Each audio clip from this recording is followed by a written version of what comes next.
Retail Podcast, a global conversation hosted by Alex Resvan Viennet.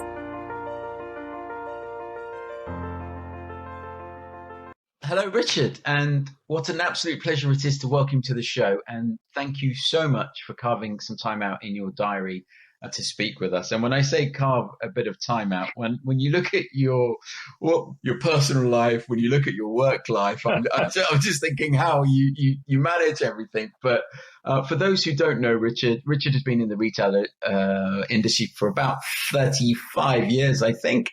From physically in the stores, you started out in the stores, to then authoring and a great transition to one of the bestsellers, I think, from a retail perspective, called Smart Retail, which is in its 4th edition, has been translated into 22 languages. But that's not what we're here to talk about. As great as it is that you're an author, it's more to do with some of the things that you've been recently doing and how your new venture and how you unpack, if you like, friction, how you unpack shopping missions and how interesting it is. But there is a link. And for some of you who may know or who listen to this podcast, I work for Microsoft, and Richard is also a partner with Microsoft as well. So there is a link. I have to sort of declare that, but I didn't come past Richard or Uncrowd through Microsoft or NRF. No, yeah. Was NRF 2018 your first time, or had you been there before? I've been many times over the years. That's where you sort of made the Microsoft connection for you, and you were back there this year. Yeah, and you've had the new book out that came out in the summer. How did that go? I mean, you had Friction a Reward, Friction Reward. Well, there's blessings and there are negatives. That what we're doing in customer analytics is so new and so different that it needed an entire damn book to explain it. Right. So, in the rules of sales and marketing, if you need to publish a book first, then you're doing something wrong. But having said that, the book has gone great guns. People love it. The idea of the friction versus reward metric has really landed. And it's landed because it's real. It's how customers behave. And it's the first proper explainer of an answer to the question, why do customers do what they do? Why do they choose one retailer over another, one brand over another? That exists. So my publisher Pearson have been amazing, supported it brilliantly as ever, and the instruction manual is going ahead of the business. So we're in good straits. I did get the feeling from reading about it that it is almost a template to how you came about the sort of secrets to the algorithms that then became the business. But before we sort of start unpacking the treasure trove of your experience and Uncrowd, I guess lockdown, 3-4 months. It's June the 16th. How has it been for you on a personal note? Well, my voice is not normally this raspy and high, and that's because I had COVID. Oh gosh. And my co-founder also had COVID. Right. And we've now discovered, as of today, that pretty much 60% of the team, pretty much independently, only Rocky and I had contact, my co-founder, at a time when we could have infected each other from being within 1 meter of each other. Independently, 60% of the business, some asymptomatically, but it was quite, in some ways, it was quite helpful to experience this thing firsthand, because so I got scarring on my lungs, which is why my voice is slightly weird. It's made my asthma the worst it's been in my adult life, but I'm fine. Those scars heal.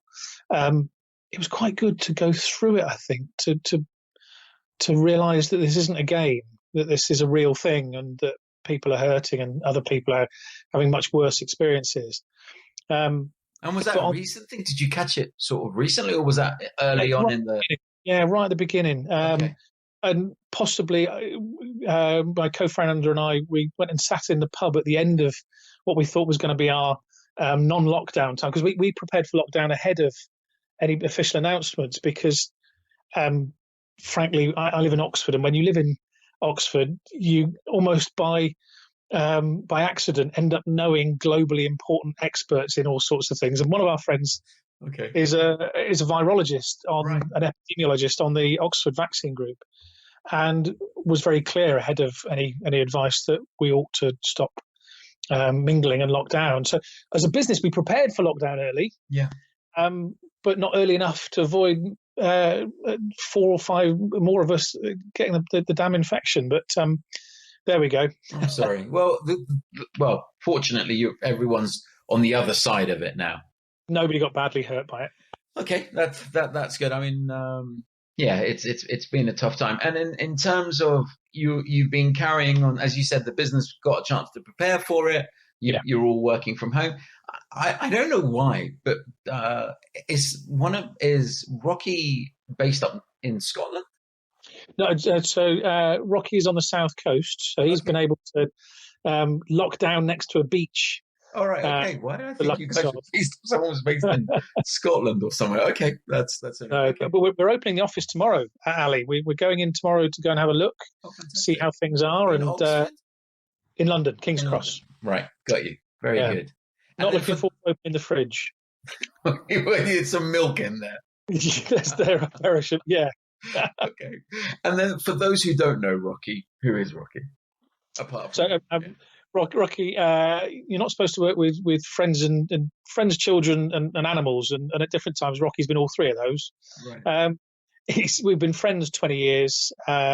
He is one of those systems architects that see problems as a creative opportunity, right. And we've been talking around this idea that I've been writing about, friction versus reward, almost as a pet project, long before there was any hint of setting up a business. Yeah, we both ended up for sort of fun reasons, really, taking a break from our families and completing projects. We went off to Sofia in Bulgaria, right, just to go, and I had a book to finish. Rocky had a couple of systems to design, and we were sat in the beautiful shaded garden of a cafe in Sofia. Stunning day, and we started mapping out the maths for this idea of friction reward, and looking at whether or not this could be something that could actually present itself as a tool that other people would use. And just magically, like when you drop a drop of ink into a pool of water and it spreads, but it maintains its integrity as it spreads. The idea stays good. We saw this happening in front of our eyes. We were at 2 or 3 Bulgarian lagers into the conversation. But yeah, that's how 2 and a bit years ago we ended up essentially starting this thing.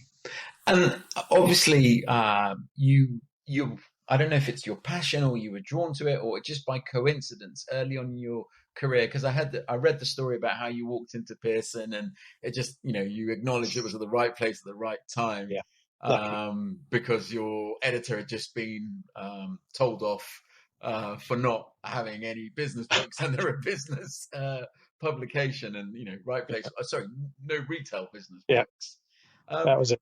But this whole the thing I find fascinating, talking about retail day in day out, is your focus on shopping missions and the fact that in technology, people don't traditionally focus on the shopping mission because everything is either, there's a tool, there's a piece of tech for that, and no one really links it back to the where the mission starts, right? Where the customer, the path to purchase.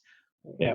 Why? What was that? What was it about that got you interested? Or it's been a fascination since 1985. 15 years old, stood on a shop floor, and it was a Christmas. It was 1985 was the last Christmas British customers used cash as the predominant payment method, and it was an electrical retail business that's now long gone, sadly. But customers were walking and waving cash, wads of cash. And as a little 15-year-old salesperson, you could look over and say, well, okay, that looks like somebody buying a video recorder or a television. I'm going to go and serve that person. And as I was doing it, it struck me, why here? Yeah.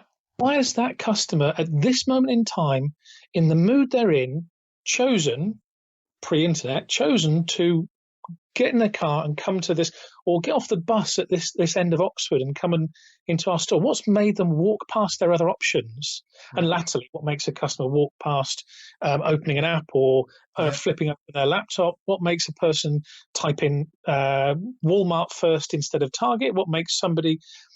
That question, that fundamental question, has been like a thorn in my, in your hair, just nagging away. You know it's there all the way through. And it wasn't until the 4th edition of my retail book that you were very kind about earlier on that I decided, well, why haven't we found a way to use maths to explain what's happening there, to predictably? We've got all these systems that are capable of extracting X number of data points out, limitless number of data points out of a set. Why don't we know? Why is Net Promoter System the tool that people reach for to try and understand preference when it doesn't talk about preference, for example? So all these things came to a head, and I wanted to find a solution to it. I wanted to see if there was an existing metric that we could repurpose, or if there wasn't, I wanted to create one. And I don't mean that in a kind of an egotistical way. I figured if you knew enough about people and retail and decision making and behavioral economics and maths and all those things, you could mash those things together and find a story.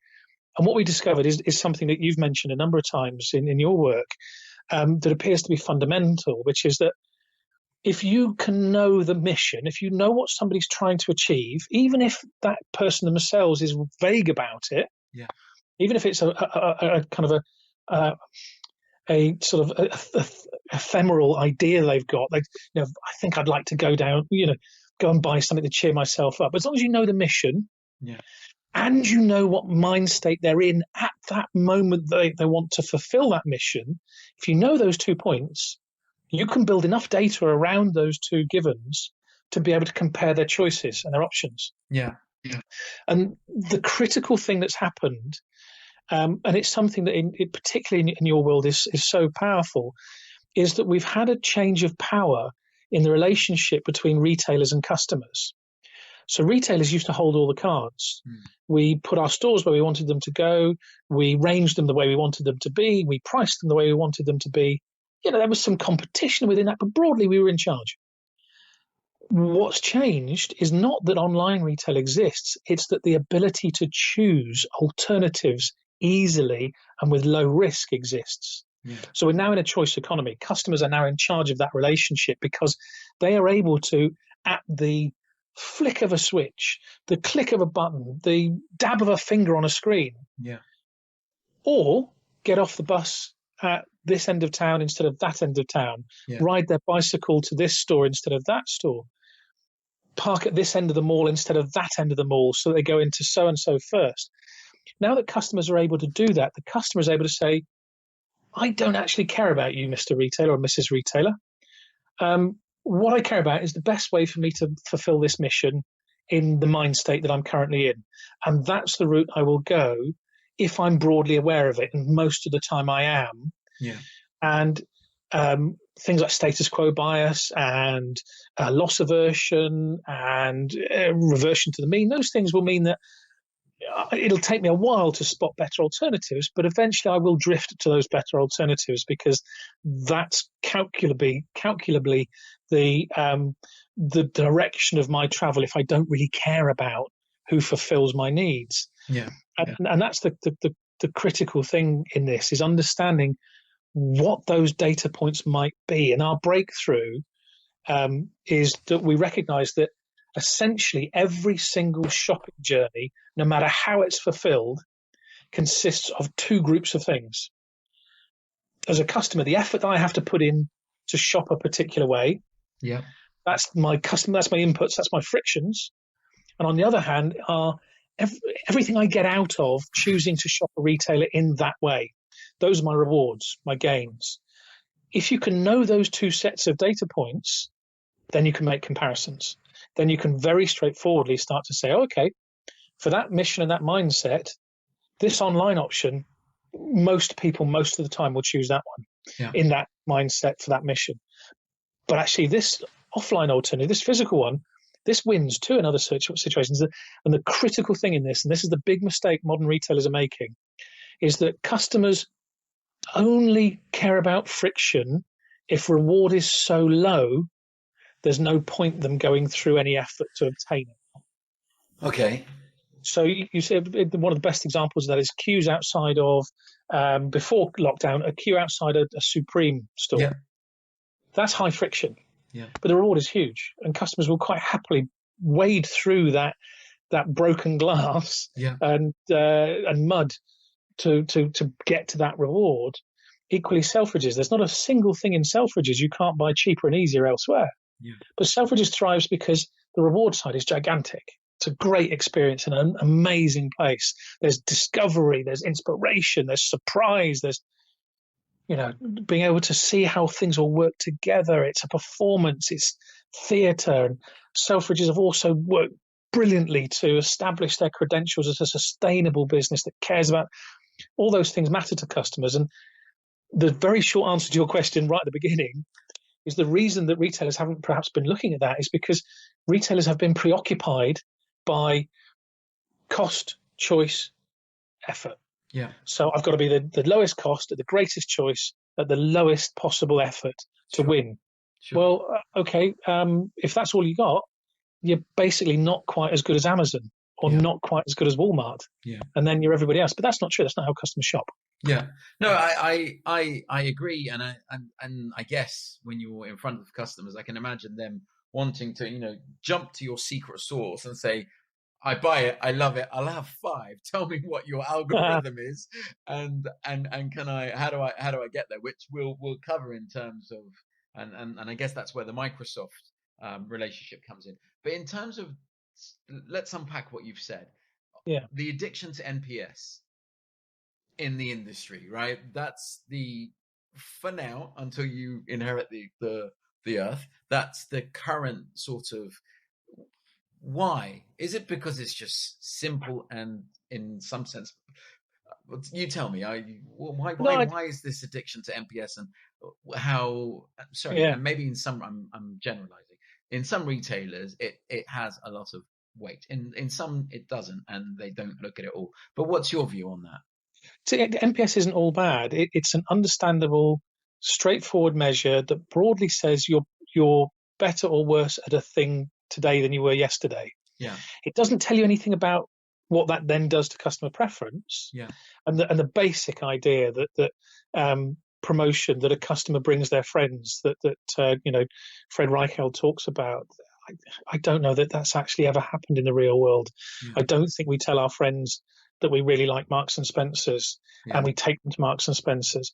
But it's a great tool for rallying a team. It's possible to, and the thing about NPS that's really critical that its critics miss is it is like a quantum measure. It does work because it's observed. Yeah. So the very fact of observing a measure like NPS means that the business focuses on delivering customer experience improvement.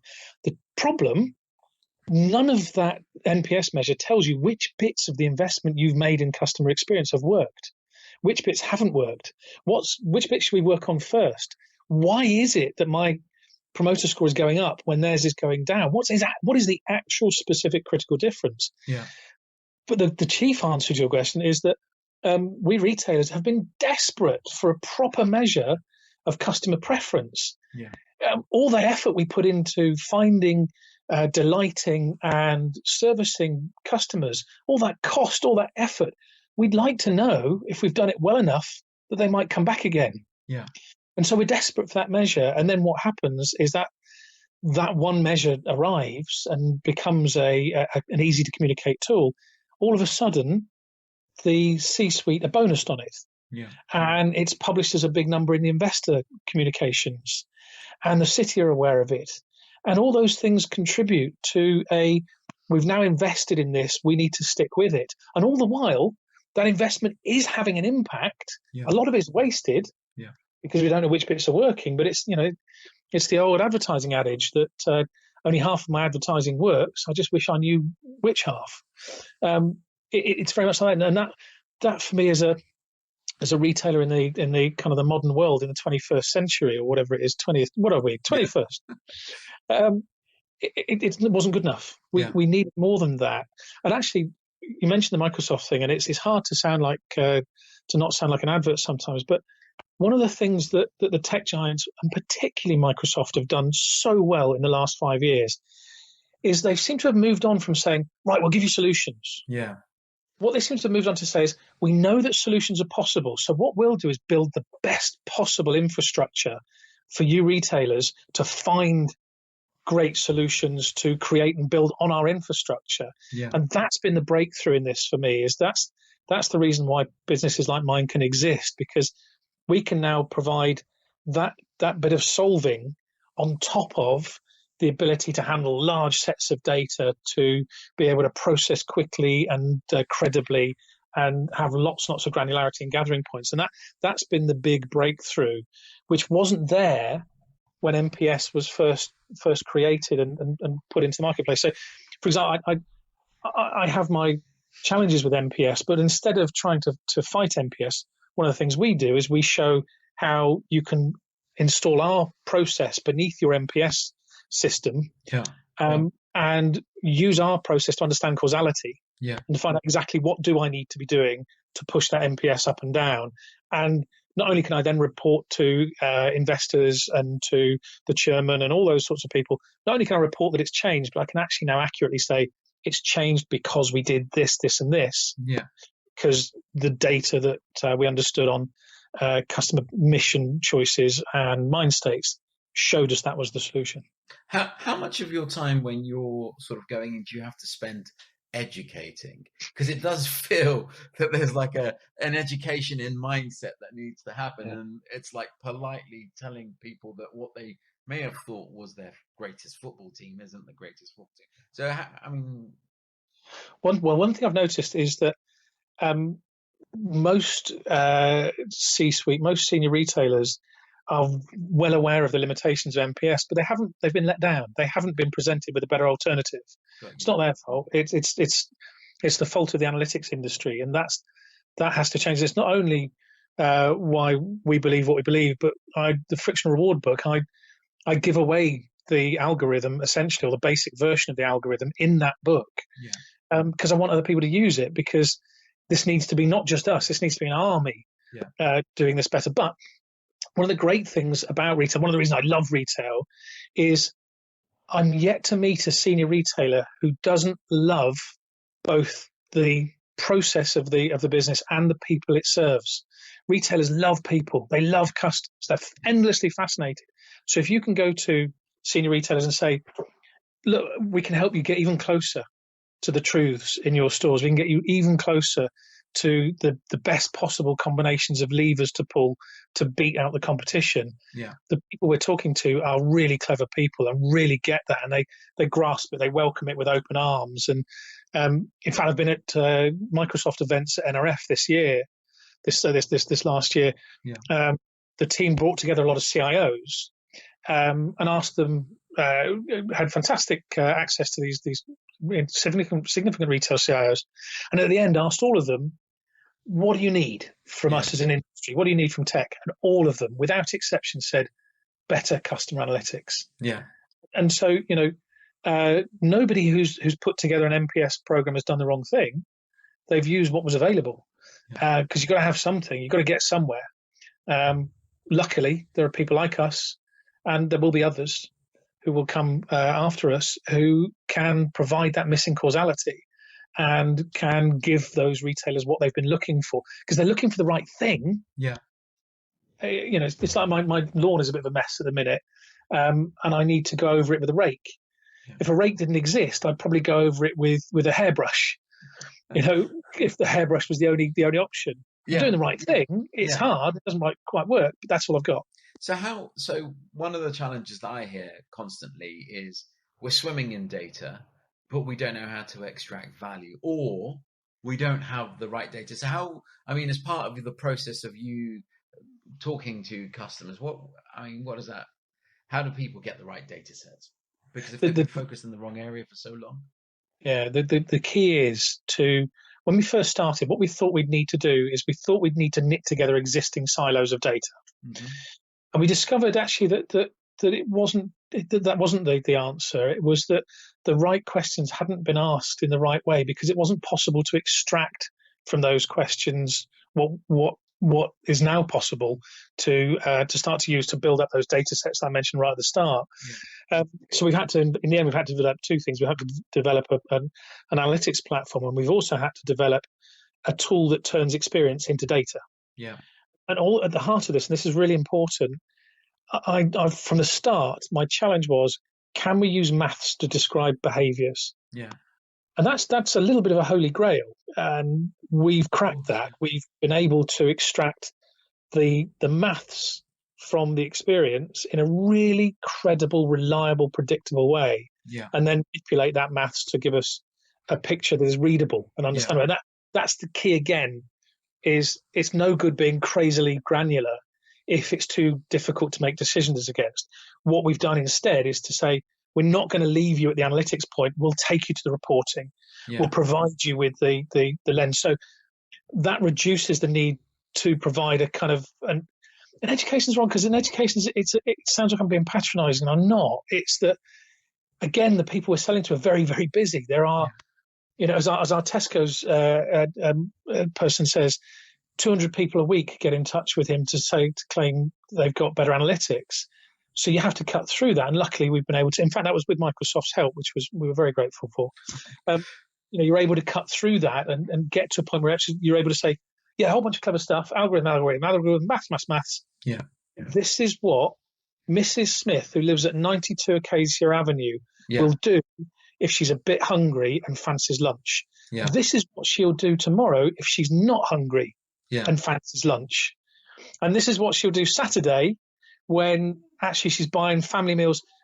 And all those differences, they're all trackable. They're all understandable using our approach, whereas previously it just wasn't possible to do that, because it would be assumed that Mrs. Smith had one way of shopping, one way of thinking, and she'd either be buying food for tonight or the big shop or for a party, or because she's at work and she wants to get her lunch, or whatever it might be.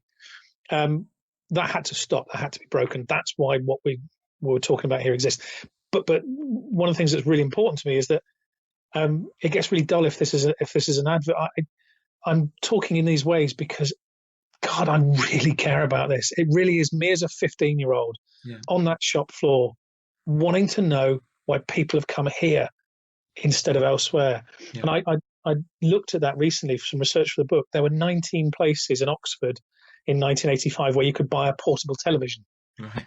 And so that customer had to choose to discount 18 other options before they landed in our shop. That it's taken so long to give an answer to that question is for me, it feels slightly insane. But we've done it. How do you? And I guess the customers that have worked with you, as you mentioned, a couple have found it incredibly useful. How much of an influence are personas in these shopping missions? And given that, and I'd be interested in, there's like three themes that we sort of go into the next part of our talk in terms of, I think you've touched on winning and how winning is done with this new form of analytics and deep diving into data and the insights. But I'm curious in terms of, I had this wonderful quote about change the shopping experience for 6 weeks, change it for life. So if we accept that we're creatures of habits, then potentially there are new habits. Maybe not. Maybe we're all just slyly go back to where it was. But I think there's definitely an awakening that's happened in some verticals. But so if to sort of take it back, and then talking about the new normal. So I'll give it your choice how you want to unpack that in terms of personas. What type of impact does that have? Future of retail, and then the new normal. My challenge with personas is something which is at the heart of the fallacy of persona-based segmentation. We use personas because personas tell stories, and stories are critical for getting anything done. Without stories, nothing happens. And so we have to convert data into stories, into narrative. That's vital. The assumption that one person shops in one persona each time and for each mission is insane. It's ludicrous. It's ludicrous. So, for example, we were with a retailer a number of months ago who have one particular persona which they named Dorothy. And they talk about Dorothy as this and that. And Dorothy has 2 cats and once had a crush on David Bowie and has a BMW and a senior job at whatever. And so they go, well, so she's educated highly. She's in this wage bracket. Therefore, she does this. Well, that can't be possible. You know yourself that you were in 5 different moods yesterday. The day before, your mindset was 3 different ways. I'll read an article on sustainability this afternoon, and the next thing I buy after that this afternoon, I will shop differently for it. I'll be in a hurry and I'll shop differently. I'll be very brand sensitive for some things. You know, great examples on my desk here are soft drinks. So that's an Ibra, and I've got a Fanta grape, and oh gosh, okay.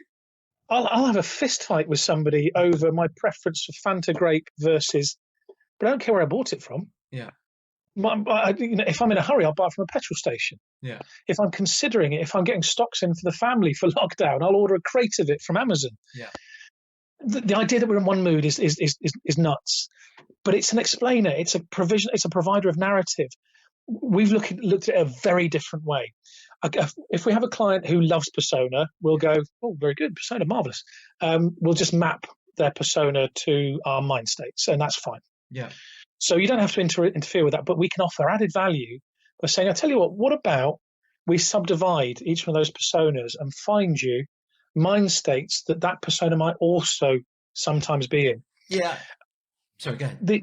The reason that the personas come from, and earlier on, before we got involved in the podcast, we talked about an unnamed client who talks about owning customer X. So they talk about, Dorothy, we own Dorothy. No, you don't. No, you don't.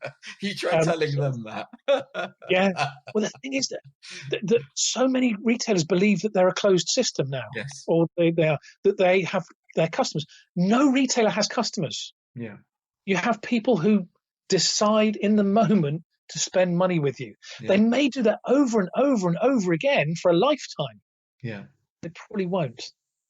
And the fact that they probably won't means you have to find out why they won't, when they won't, where they will go instead, because then you can do something about it. And that's the core of this question is, if I can understand drivers of preference better, then I can choose to. And there's an analogy we use to give it some colour. That I'm sat in my office at the end of my garden here right now, and you have to be our age, Ali. And I don't want to lump you in with my age because I had a significant birthday last week. But if you're our age, you remember FM and AM radio. Of course, that's what we used to listen to, FM and AM radio. Whether I like it or not, this room right now, in this physical moment, is full of FM and AM radio programs. They're here. The waves that form those programs are running through this building and my body and my brain right now. Whether I like it or not. And what I do when I decide I want to listen to something, and again, I'm old, so it's the Archers. If I want to listen to that, I tune into that radio program. And then I, try and get the best possible experience of that. Our businesses are like that. Every retail business is surrounded by mind states. With signals. I mean, I hear what you say. I think signals, not just signals. They're surrounded by complete missions and mind states. And they choose whether or not to hear them. So if they want to hear that Dorothy is actually 17 different mindsets, and that 4 of Dorothy's mindsets are also Kevin's, and also Mohammed's, and also Melanie's, they can do it. They can do it. And that's what we bring, is an easy, practical, actionable way to do that. To say, well, actually, it turns out I've got loads of different personas, but I've got 12 mindsets that are really important. So I'm going to think about those instead, and I'm going to work out for each of my missions that I know I want to strategically I want to focus on. For each of those 12 missions, of those 12 mindsets or whatever it might be, 6 of them are really critical here. So I'm going to make sure when I service this mission, I do it in a way that those 6 mindsets, regardless of who they are, those 6 mindsets are best served they possibly can be. That's the breakthrough for me in this. And we can do it with personas if you need personas, but the best way to do it is from mindset. I mean, it's fantastic in terms of the way that you deconstruct some of the challenges within retail.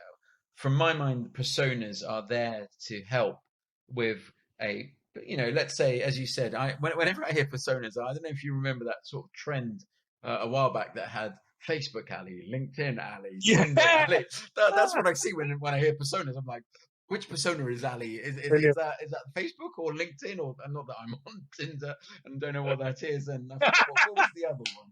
Snapchat or something, right? And that's.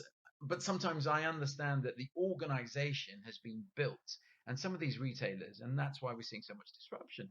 100 years old, and ultimately they're doing what they did 100 years ago, right? Yeah. They have a cash register, they have a store, people come in, there's some product beautifully placed, and that's it. And in this new world, unfortunately, we're seeing some of the failures of that's not enough, which I think lends itself to what you're saying in the sense of you do not own the customer, which I totally agree. And it's the like relationships. You have to keep that relationship happy, and you have to invest in it, and not just imagine that it's going to grow or continue to be there forever. Philosophically speaking, the critical thing about what you've said there is that it's recognizing that the customer, we are in a choice economy now. Yes. And the customer has control of choice because it's easy and safe to exercise choice. Yes. We've always known that we had wide choice. We've always known steaks is a thing we use. We might say, if we want steaks on Sunday this week, well, I can buy steaks from Aldi.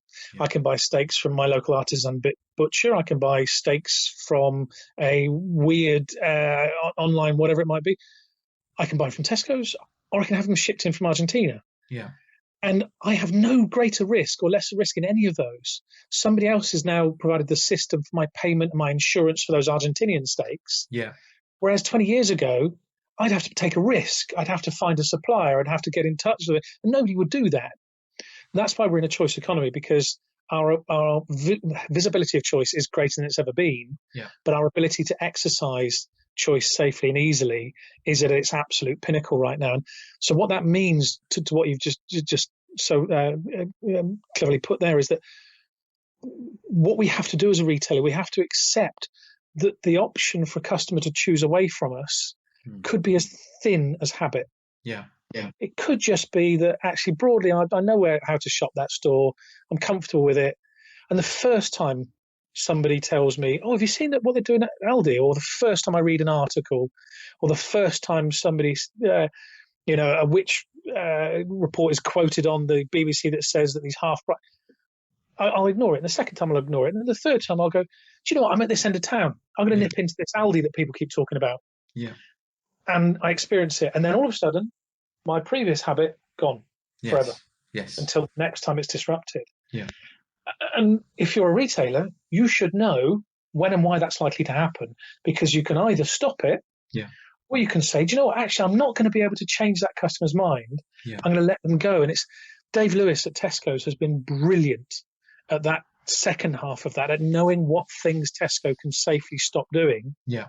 Because it's not actually changing outcomes overall. So his change to deli counters, for example, that was a fascinating one for us, because like most retail observers, I looked at that and thought, that's crazy.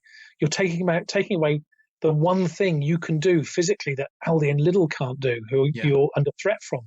You're taking away the one thing Ocado can't do. Then we ran our numbers on it. We ran the friction reward indexing on it. And actually it said that Dave was right.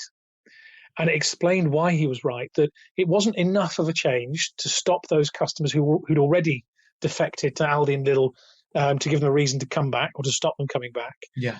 And it wasn't enough to damage those missions and mindsets that were in the core and center for Tesco's. Anyway, we ran this provocation and put it out in public. One of the other big four rang us up and literally said, look, we did this 2 years ago. We closed delis in 20 of our stores as an experiment. Your numbers are exactly what happened. And that's again, so my bias was that this was a bad thing. My numbers explained why it wasn't.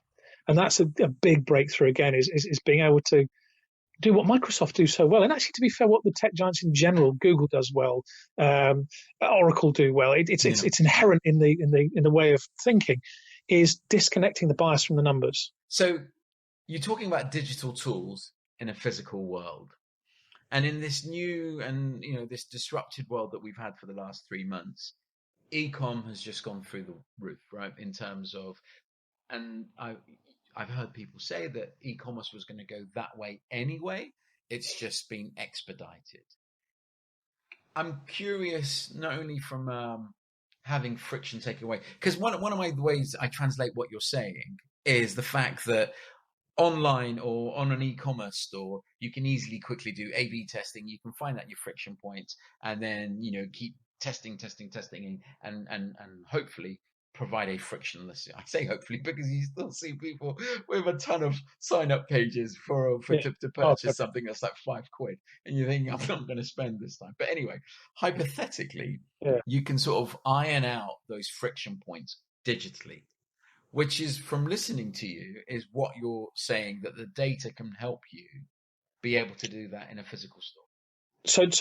Physical and so we compare all channels, because you have to be channel agnostic. So, for example, we're working on a question today, which is understanding in the food for tonight, meal for tonight mission, which mindset groups will choose this particular retailer as a destination, which will choose it as a last resort, and which will never choose it. And we're able to find those versus different formats within the same group. Competing formats, online formats, app-based formats. One of the comparisons we're making in that set is with Deliveroo, for example. Sure. So we can compare all those across each other, because if you come from the standpoint of what's the total set of effort, friction, and what's the total set of gain, reward, if you know the total set, it covers both. And because customers aren't choosing a channel, customers don't do that. That's not what happens. Customers sit there and go, right, what have we sorted for tea tonight? It's that old joke that most relationships, after you've been in them for longer than 5 years, boil down to finding out what each other fancies for tea tonight. That's broadly it for the rest of your life then. Okay. But we'll sit there and we've had the conversation tonight. Google have happened to send me £10 off of Deliveroo earlier on can't actually see quite why. So we'll end up with a Deliveroo, but actually turned out we won't, because the circumstances we're in, the mood that we're both in tonight was we're not actually that hungry. So although we had this fabulous big offer, this low friction opportunity with high reward, I'm moved. Our mindset is different. Hunger has scuppered that.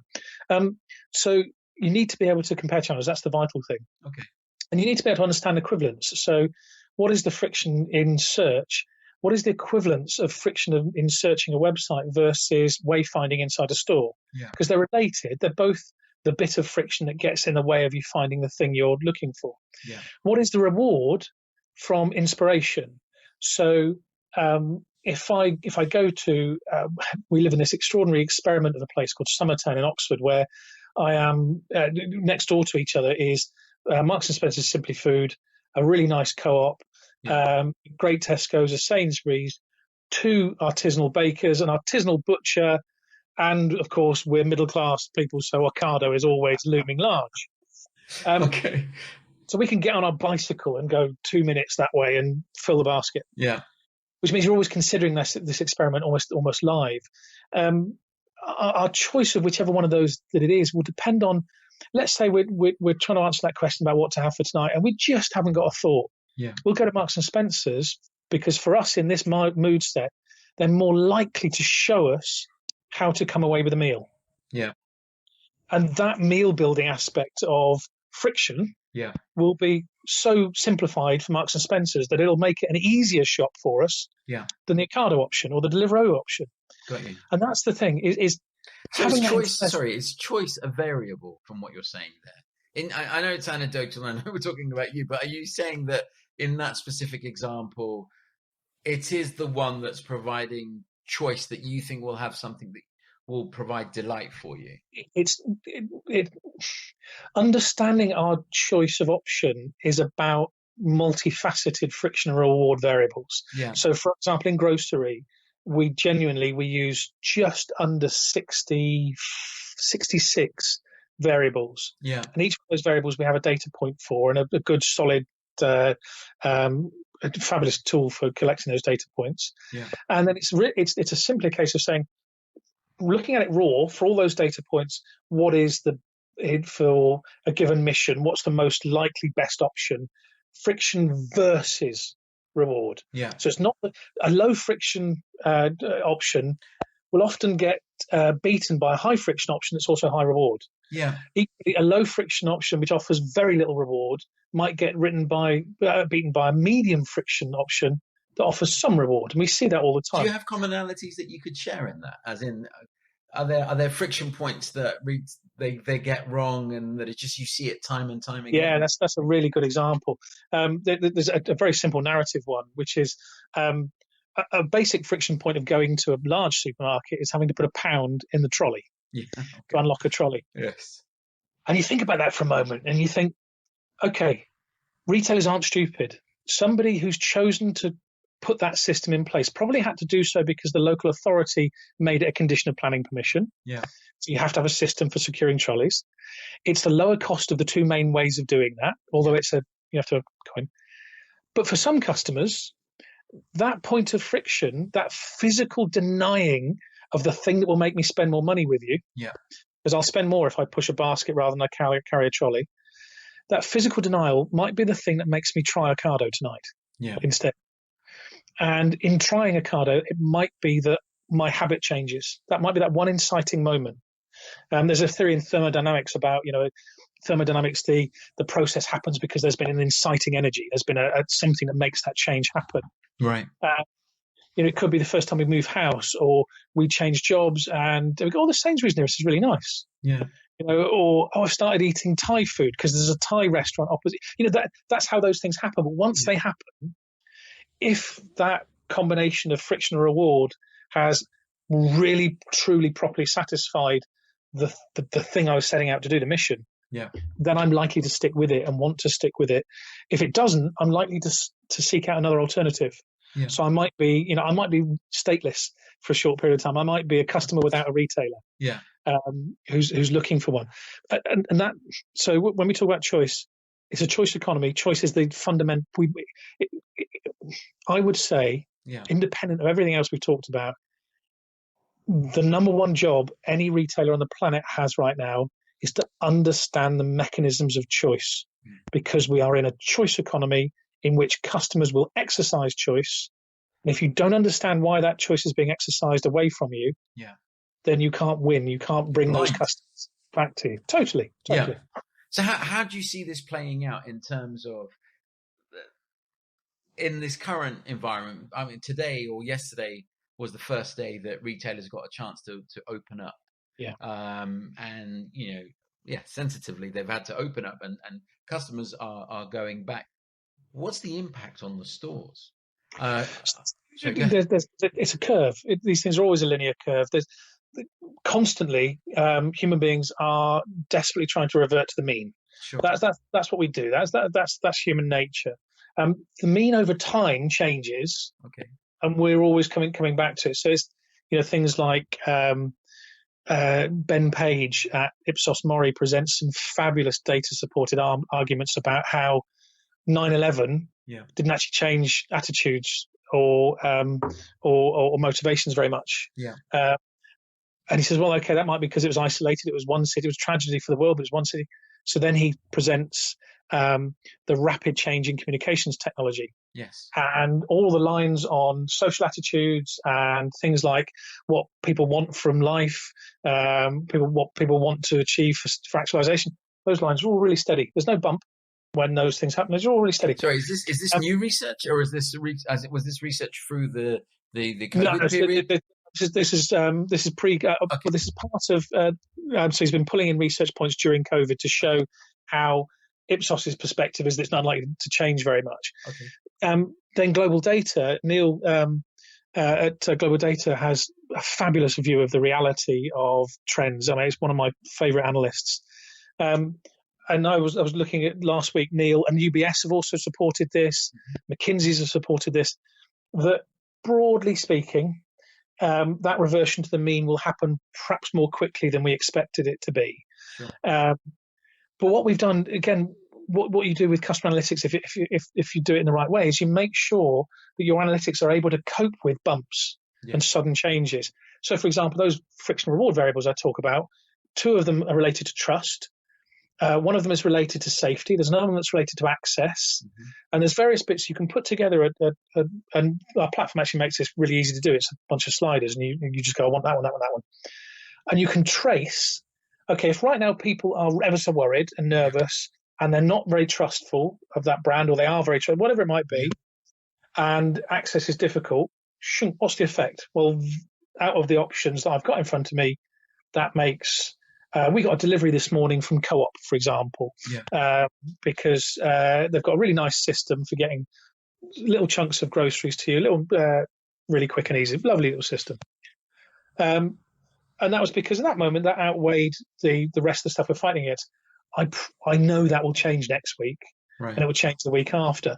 The best illustration I can give of this is some of the most switched on people on the planet are retailers when it comes to understanding trends, when it comes to understanding what's happened. We started a conversation with a huge retailer 6 weeks ago, where they came to us and said, look, we've got through the crisis phase of COVID. We're now in the adaptation phase. We think your platform can help us understand what we're adapting to. Now, the sales process in retail is a long one, so you'd expect 6 months later to have something in place. Within 6 weeks, that same client has now said, do you know what, we're pretty sure now that there will be no normal and customers will revert to old behaviours very quickly. So can we turn this on its head and instead go to your core competence and look at how we use the platform to understand in that return to normal, that reversion to the mean, how we improve. What the conversation we would have had 6 months ago, essentially. Interesting. And that's one client, one senior team going that way so quickly.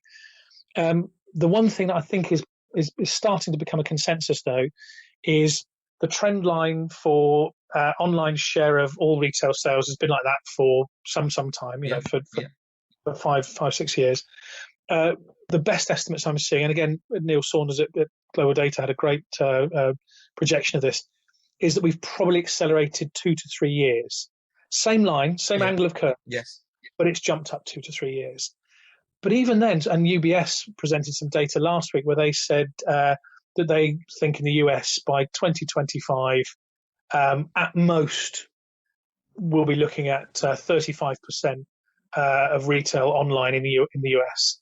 So that's still physical retail being the predominant format of retailing in one of the biggest marketplaces. And I think they're probably right. I think there's a lot of credibility in that.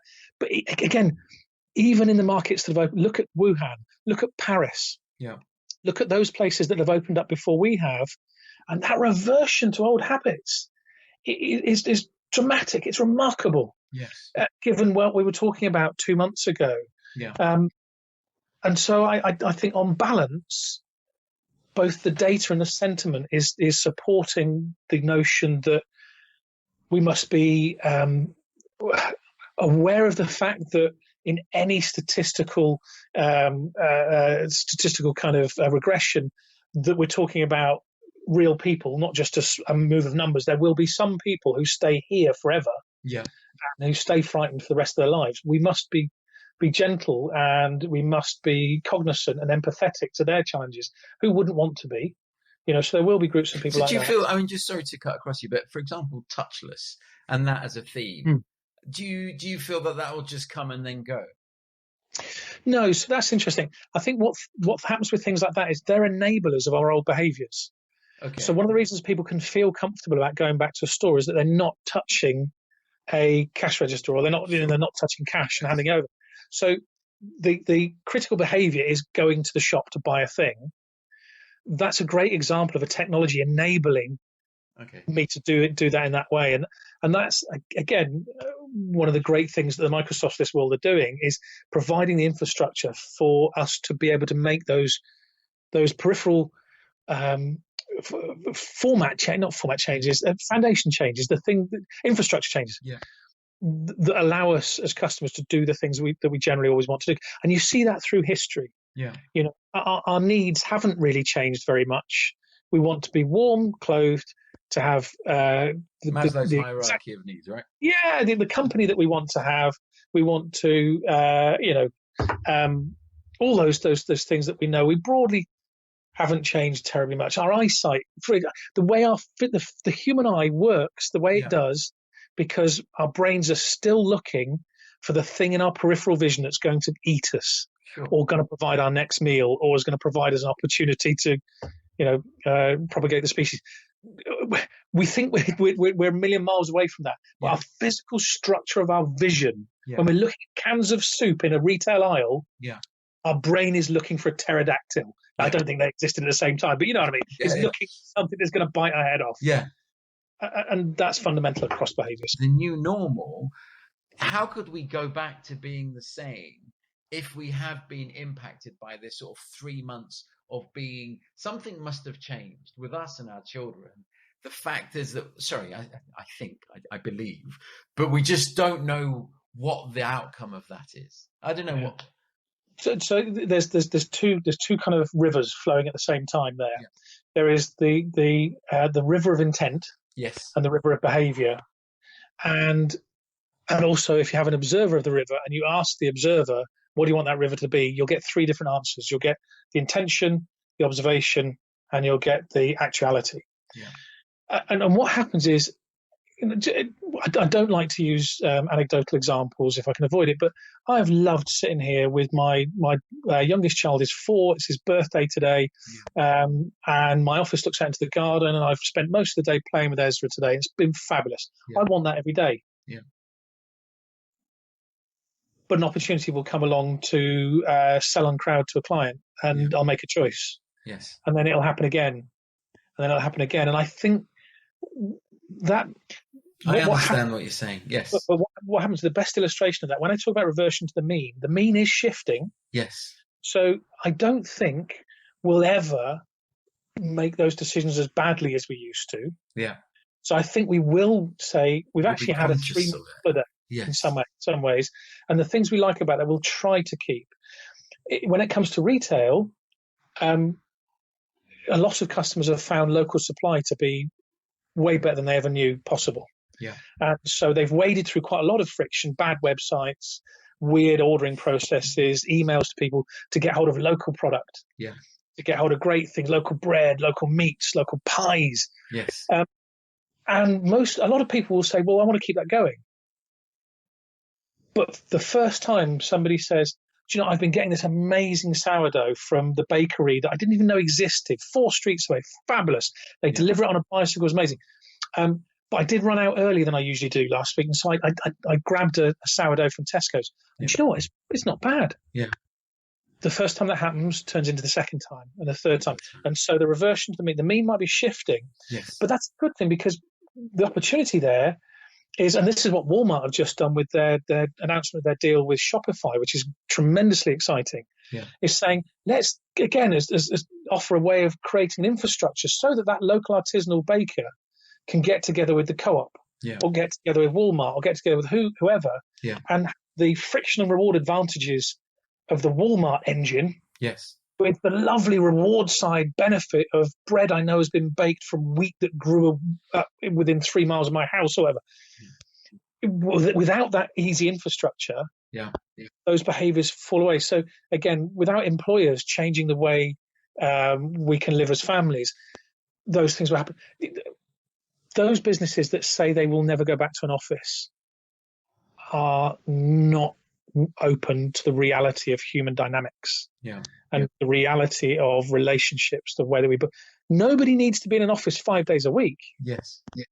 But we do need to see humans and share physical, collegiate, tribal relationships to create the best solutions to things. That's how creativity and problem solving works. Yeah. And I think you've explained it and broadened my horizons beautifully. So thank you for doing that. Genuinely, you explained something that's actually quite complex in a very succinct way, and it makes absolute sense. In terms of bringing it to a close, in terms of bringing our time together to a close, winning. How is winning done? How do you see winning in this world? I won't say new world anymore, because it potentially is a regression back to our old world. But how is winning done? The trends that are already on the way, trends for authenticity, empathy, for being on the customer's side, those have all been establishing and well established. We have to continue to do that. If you're a retailer who is empathetic, who is authentic, who's on the side of the customer, the chances of you creating a customer experience that customers find themselves wanting to avail themselves of increases. Analytics plays a massive part in that, because the thing that we've often said is it's way easier to find treasure if you know where it is. If you know where to put the spade, you'll find the treasure. Let's not dig up the whole island. Yeah. So us, Microsoft, whoever, we have to provide not better maps, locations. We have to provide X's. Nobody wants a map from us. They want an X. Dig here, win. That's fantastic. Richard, it's been an absolute pleasure. Thank you so much. Time has literally flown. An hour and a half has just flown past. So thank you.